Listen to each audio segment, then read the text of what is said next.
गई, जहाँ से अगर वीरता में देखें अनेकानेक उन्होंने सैनिक दिए, अगर उद्योगपति देखें तो एक से बढ़कर एक उद्योगपति दिए। और यदि खेती-बाड़ी की बात करें तो वर्षा के अभाव में भी, उपजाऊ भूमि नहीं होते हुए भी एक से एक यहाँ पर फसल तैयार होते रहे। तो ये शेखावाटी का क्षेत्र सीकर अपने आप में महान है, महान विरासत को लिए हुए है। इस धरती को बारंबार मानना है कि हमारा पूर्ण जन्म का कुछ कर्तव्य था, कुछ पुण्य रहा होगा कि हम सभी लोग यहाँ पर आए। राखी बहन जी को, उनके टीम को, पूरे बजाज फाउंडेशन को इस बात के लिए सर्वप्रथम आभार कि आपने हमें यहाँ आने का मौका दिया।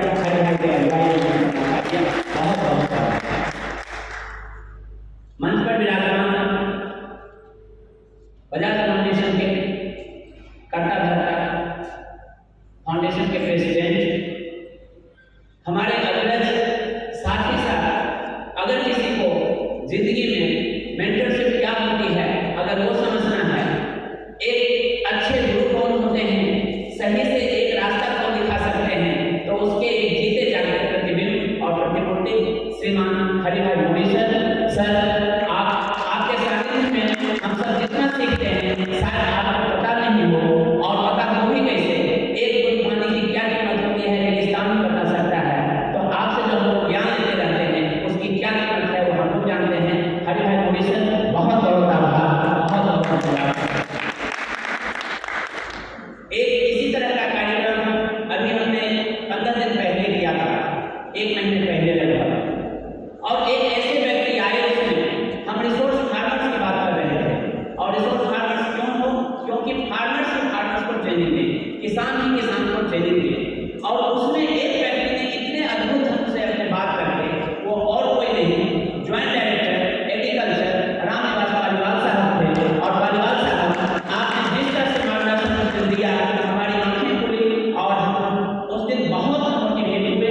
न केवल हम लोग मोटिवेट हुए बल्कि जितने हमारे रिसोर्स फार्मर्स आए हुए थे, आपके वक्तव्य के बाद भी आज तक हमने कहा कि अगर ऐसे अधिकारी हों तो एग्रीकल्चर पीछे नहीं छूटेगा, आगे ही आगे बढ़ेगा। रामनिवास पालीवाल साहब को बहुत बहुत आभार, बहुत बहुत धन्यवाद। एक शख्सियत से मेरा मिलना आज पहली बार हो रहा है, लेकिन जब जब हमने यहाँ हॉर्टिकल्चर की बात किया, जब जब एग्रीकल्चर की बात किया, तो बार बार नाम आता था। तो राखी बहन जी से हम लोगों ने रिक्वेस्ट किया कि राखी बहन जी क्यों नहीं, इतने जब हमारे कोने कोने से देश से हमारे साथी आ रहे हैं, उस शख्सियत को बुलाया जाए। और वो शख्सियत ऐसे हैं, उन्होंने तुरंत हमारे निवेदन को स्वीकार किया। वो शख्सियत और कोई नहीं, हरदेव सिंह बाजियाबाद में, जो कि ज्वाइंट डायरेक्टर हैं हॉर्टिकल्चर हैं। सर, आप यहाँ पर पधारे, हम लोगों को अनुग्रह दिए, हम सदन की तरफ से आपका हार्दिक हार्दिक स्वागत करते हैं। सर, सादर सादर धन्यवाद। हमारे बीच डॉक्टर सज्जन सिंह जी, जो कि असिस्टेंट डायरेक्टर एग्रीकल्चर है। आप उनको जब सुनेंगे उनकी बातों को, वो बहुत भाषण कभी नहीं देते, लेकिन पॉइंट वाइज ऐसी बात रखेंगे जो शायद आप लेकर बहुत जाएंगे अपने साथ। और सर, आप यहाँ पर पधारी, यहाँ आए, बहुत बहुत आभार, बहुत बहुत धन्यवाद। मैं एक महिला का नाम लेना चाहूँगा, क्योंकि आज का प्रधानमंत्री साहब ने बहुत एक अच्छा स्लोगन दिया है कि भारत में केवल 4 जातियाँ हैं, और उसमें किसान हैं, युवा हैं, महिला हैं और गरीब हैं।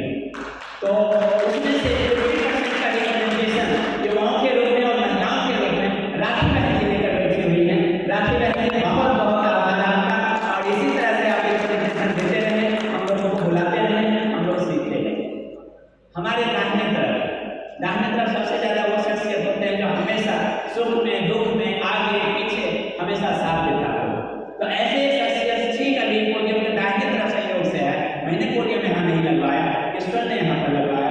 तो दाहिने तरफ हमारे अनन्य साथी, अनन्य मित्र और विश्व केंद्र को एक नई ऊंचाई प्रदान करने वाले माननीय अजित कुमार राय जी हैं। अजित जी, बहुत बहुत आभार। आपने एक मंदिर सजाया है, दूर दूर से सभी हमारे एनजीओ के साथियों को लाया है, इसके लिए हम तहे दिल से आपका शुक्रिया अदा करते हैं और पूरी टीम को। साथ ही साथ हमारे बजाज फाउंडेशन की पूरी टीम, जो कि जमनालाल नाम बजाज ट्रस्ट के हमारे साथी हैं, विश्व केंद्र के साथी हैं, उनको भी मैं आभार प्रकट करता हूँ कि आप यहाँ पर आकर इस तरह से कार्यक्रम को करते हैं, सीखते हैं और जन जन तक फैलाने का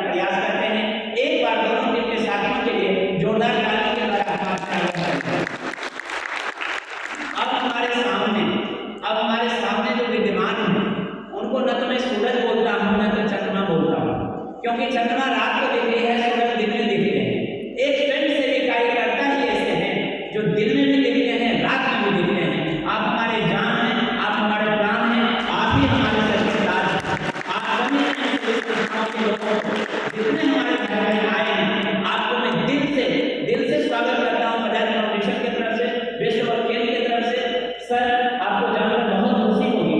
ये जो सामने से बैठे हुए सभी हमारे भाई बहन हैं, कोई 200 गाँव में काम करते हैं, कोई 100 गाँव में काम करते हैं, कोई 500 गाँव में करते हैं, कोई हजार गाँव में काम करते हैं। सर, ये यहाँ 100 की संख्या नहीं है। सर, एक छोटी सी हिंदुस्तान में हमने करने का प्रयास किया, और अगर एक व्यक्ति 100 गाँव में काम कर रहे हैं, और अगर 100 की ऐसी संख्या है, आप देख सकते हैं सर कि हजारों गाँव में काम करने वाले। तो आपकी जो आज बात होगी, जो हम लोग यहाँ सुनेंगे, समझेंगे, उसको ये इस पैगाम को गाँव तक लेकर जाते हैं। और ये है तो दो ही अभी भारत में 2 ही बिरादरी है, सरकारी संस्थान और गैर सरकारी संस्थान। तो सरकार के तरफ से यहाँ बैठे हुए हैं, गैर सरकारी संस्थान के सामने बैठे हुए हैं। मैं समझ रहा हूँ आज पूरा हिंदुस्तान इस दौर में सीकर में आ गया है। इस बात के लिए जोरदार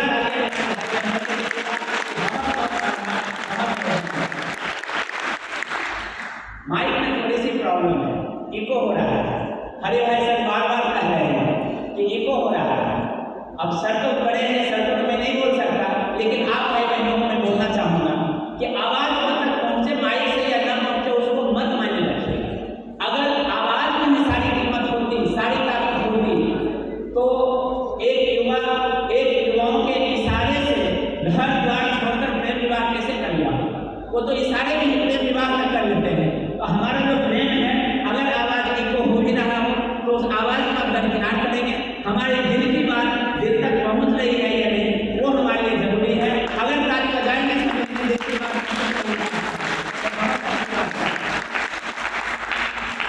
सर, हम स्वयंसेवी संस्थान हमेशा रुकन चैलेंज से जूझते हैं। ये तो राखी बहन की कृपा है कि यही नहीं लगा हुआ है, मन सजे हुए हैं। गाँव में जाके माइक पर बोलो, बिना माइक के बोलो, हल्ला करो, एक से बोलो। बस ये है कि संवाद होते रहना चाहिए। तो आज जो हम सभी लोग यहाँ जुटे हैं सीकर में, उसके उद्देश्य को मैं बताऊँ कि बहुत अच्छा प्रोजेक्ट का नाम अपूर्व बजाज सर और हरि भाई सर, विश्व केंद्र की टीम और बजाज फाउंडेशन की टीम ने सोचा कि इसे ध्येय नाम से दें। आपने देख रहे होंगे 3rd एडिशन ध्येय, ये एडिशन रुकेगा नहीं, ये ध्येय चलता चला जाएगा। अगली बार 4था होगा, 5वां होगा, 6वां होगा, ये एडिशन चलता ही रहेगा। और हमारी ये कोशिश है कि ये तब तक ध्येय चलता रहेगा। ध्येय का मतलब होता है, अगर किसी व्यक्ति से बोलते हैं, पूछेगा उदय तेरे जीवन का ध्येय क्या है, मतलब तेरा अंतिम लक्ष्य क्या है, मतलब लक्ष्य ही नहीं है, तेरा अंतिम लक्ष्य क्या है, पूरे जीवन का फिलॉसफी क्या है, पूरे जीवन का कॉन्सेप्ट क्या है, पूरे तुम्हारे जीवन का एक सिद्धांत क्या है, एक तुम्हारे जीवन का उद्देश्य क्या है, पर्पस क्या है। इन सभी शब्दों को यदि जोड़ देते हैं तो हिंदी में एक सुंदर सा शब्द बनता है ध्येय। और उस ध्येय को हम लोगों ने कि हमारा पर्पस यही है कि हम रासायनिक खेती से मुक्ति पाएं और हम कीटनाशक, पेस्टिसाइड ऐसे चीज़ों से हम निजात पाएं, और कैसे हमें प्राकृतिक खेती जो हमारे बाबा दादा ने शुरुआत किया था, उसको हम युवाओं ने कहाँ छोड़ दिया और कहाँ गलत संगत में हम फंस गए, उसको छोड़कर हमने ध्येय लिया है कि हमें प्राकृतिक खेती की तरफ बढ़ना है। आपने 4 सब्जेक्ट यहाँ देखे होंगे, एग्रीकल्चर, वाटर, एजुकेशन और लाइवलीहुड। इस 4 पर बजाज फाउंडेशन का एक बृहद कार्यक्रम है। सीकर के 1000 गाँव में लगभग 1000 गाँव सीकर, 1000 से ज़्यादा गाँव बढ़ा, और ललितपुर में 500 से ज़्यादा गाँव में, यानी कि 2500 गाँव में। देखिए, एक गाँव को मॉडल बनाना बहुत आसान है। एक कोई गाँव लेता है व्यक्ति, वहाँ 2 करोड़ रुपया, 5 करोड़ रुपया, 10 करोड़ रुपया की कंपनी हो जाएगी, एजुकेशन भी अच्छा हो जाएगा, एग्रीकल्चर भी अच्छा हो जाएगा। लेकिन यदि 2500 गाँव की बात करें, 2500 गाँव की बात करें, वहाँ अगर किसी ऑर्गेनाइजेशन ने इतना बड़ा मॉडल खड़ा किया है, कि हम लोगों का कर्तव्य बनता है कि हम उस मॉडल को सीखें, समझें और जहाँ हो सके यथासंभव उसको अप्लाई करने की कोशिश करें। हमारा इस कार्यक्रम का ध्येय यही है कि जो चीज़ें हम देखते हैं उसमें ज़्यादा विश्वास होता है, जो चीज़ सुनते हैं उसमें थोड़ा कम विश्वास होता है। अकबर ने एक बार बीरबल से पूछा कि सच और झूठ के बीच कितनी दूरी है। किसी ने बोला 200 गज, किसी ने बोला आकाश जमीन के अंदर। बीरबल की बेटी बहुत बुद्धिमान थी, उसने बोली केवल 4 करोड़ की दूरी है। यहाँ आँख से आप बात कर रहे थे, इतनी दूरी है। अगर कान से सुनी बातें झूठ भी हो सकती, लेकिन आँख से देखी हुई बात बहुत बुरी होती है। इसी मॉडल को दिखाने के लिए आपके पास आप सभी लोग यहाँ पर आए हैं। हमारी ये कोशिश होगी कि बजाज फाउंडेशन का जो सर हमने काम देखा है, सीखा है, उस मॉडल प्रोजेक्ट को हम देखें, समझें, सीखें और जहाँ संभव हो वहाँ पर हम लागू करें। एग्रीकल्चर में हम कैसे प्राकृतिक खेती का काम करें, वाटर में कैसे एक एक बूंद की बचत हम रखें, एजुकेशन में जो डिजाइन फॉर चेंज का एक बहुत बड़ा कॉन्सेप्ट अपूर्ण नैन बजाज जी का है कि कैसे एक बच्चे ने मिलकर कैसे एक क्रांतिकारी परिवर्तन लाया, उस डिजाइन फॉर चेंज को हम देखेंगे। साथ ही साथ लाइवलीहुड में छोटे छोटे रकम से बहनों को, भाइयों को एक छोटे छोटे रिवॉल्विंग फंड देकर, छोटे छोटे सहयोग देकर कैसे आत्मनिर्भर बनाया गया है, ये बजाज फाउंडेशन ने जो करके दिखाया है, उस काम को हम देखने का प्रयास करेंगे। मैं अब ज़्यादा समय नहीं लेता हूँ, 2 मिनट और आपका समय लेता हूँ, क्योंकि एक से एक निवेदन है, उनको हम सुनेंगे, समझेंगे। मेरा आपसे एक अपील है, मेरा अपील ये है कि आप यहाँ जब भी 5 दिन के लिए आए, लेकिन इसकी प्लानिंग आप 3 महीने और 4 महीने से कर रहे हैं। आप अपने घर में मवेशी को छोड़कर आए हैं, बच्चों को स्कूल जाते हुए जो पहुँचाते थे उसको आप छोड़कर आए हैं, और आप अनेक अपने काम को छोड़कर आए। 2-2 दिन का अपनी यात्रा करके आए, 2 दिन आप यात्रा करके जाइए। अगर एक पार्टिसिपेंट की कीमत हो तो मेरे नजरों में एक पार्टिसिपेंट की कीमत 50,000 रुपये कम से कम होगी। तो आवाज़ तो जाने होगी, अच्छी बात है। तो जब खाटू श्याम जी का जब आशीर्वाद मिलता है ना, आवाज़ वहाँ तक चली ही जाती है। तो मैं ये कहना चाहता हूँ कि एक व्यक्ति आपको 50,000 रुपये खर्च करके आए, एक मिनट हमारी अनमोल है। जहाँ कोई बात हो मोती की तरह हमें चुन लेना, जो कोई बात अच्छा नहीं लगे कान से निकाल देना है, दूसरे को डिस्टर्ब हम लोग नहीं करेंगे, क्योंकि किसको आलू की सब्जी अच्छी लगती है और किसको पनीर पसंद आता है और किसको बैंगन का भुर्ता अच्छा लगता है, हमें नहीं जानता। तो किसके लिए एग्रीकल्चर का काम होगा तो उसको डिस्टर्ब न करेंगे, ये तो बात अच्छी नहीं है। किसी को वाटर का काम अच्छा लगता है तो उसको नहीं करेंगे, वाटर क्या सीखोगे? जिसको जो सीखना है, जिन भाई बहनों को जो सीखना है, आप लोग शिद्दत के साथ सीखें। 4 दिन पूरे हम राखी बहनों को सहयोग करेंगे उनकी टीम को, क्योंकि इन्होंने 6 महीने से इस कार्यक्रम को सजाया है, संभाला है। हम जो सहयोग हो सकता है वो दें। किसी किसान भाई के यहाँ जाएं, वहाँ ऐसे प्रश्न करें कि उनका ऊर्जा का संचार हो, उनका और उत्साह करें। हम उनसे इंक्वायरी भी करेंगे, पूछेंगे भी, लेकिन ऐसा हमारा मर्यादित प्रश्न होना चाहिए जिससे किसानों को थोड़ा ऊर्जा प्रदान हो कि हमारे देश के कोने कोने से जो हमारे साथी आए हैं, कितना हमको सुनाने का। एक शख्स का तो नाम ही हमें भूल गया, वो पत्रकारिता के महासचिव हैं, पत्रकार यूनियन के महासचिव हैं, प्रेम कुमार भाई जी। तो पत्रकार यूनियन भी यहाँ पर बैठी हुई है। ये आपका पूरा जो प्रोग्राम है पूरे देश के कोने कोने तक जाने हैं। आप जितना इसमें सहयोग करेंगे उतना ही अच्छा रहेगा। मैं आशा करता हूँ कि हमारे जितने युवा भाई बहन आए हुए हैं, जितने हमारे गार्जियन यहाँ पर आए हुए हैं, जो स्वयंसेवी संस्थान के लोग हैं, आप यहाँ से एक एक काम सीखें और उस काम को जहाँ हो सके आप अपने गली चौराहे से लेकर गाँव के कस्बे तक ले जाएं। किसी गाँव में हो इसको रेप्लिकेट करने का प्रयास करना चाहिए, क्योंकि जब तक एक हरि भाई सर का, शिशिर बजाज साहब का, उषार नैन बजाज साहब का और अपूर्ण बजाज सर का एक सपना कि पूरा देश, पूरा भारत देश कीटाणुनाशक से फ्री हो जाए, पूरा देश इंसेक्टिसाइड पेस्टिसाइड से मुक्त हो जाए, रासायनिक खेती से मुक्त हो जाए। तो इसके लिए एक जोरदार तालियां तो आप दे ही सकते हैं। एक बात और हमको सोचना है कि अकेले आदमी कुछ नहीं कर सकता। जब तक हम एक्सटेंडेड आर्म्स नहीं बनेंगे, हर लोग एक दूसरे को नहीं सहयोग करेंगे, तब तक ये चीजें नहीं हो सकती। हम सबों का कर्तव्य बनता है कि हम सब एक दूसरे का हाथ बढ़ाएं, जहाँ अच्छा कार्य हो रहा है उसको आगे बढ़ाने की कोशिश करें। इतना ही मैं कहना चाहता हूँ। केवल एक लाइन और है कि एग्रीकल्चर चाहे जितना भी शहरीकरण हो जाए, अन्न के बिना तो जीना मुश्किल है। चाहे जितना विज्ञान तरक्की कर ले, जल के बिना तो जीवन संभव नहीं है। चाहे कितनी भी खुशहाली आ जाए, हम शिक्षित नहीं हैं तो कुछ नहीं है। एक उदाहरण मैं हमेशा देता हूँ, आपको जरूर देने का एक प्रयास करूँगा।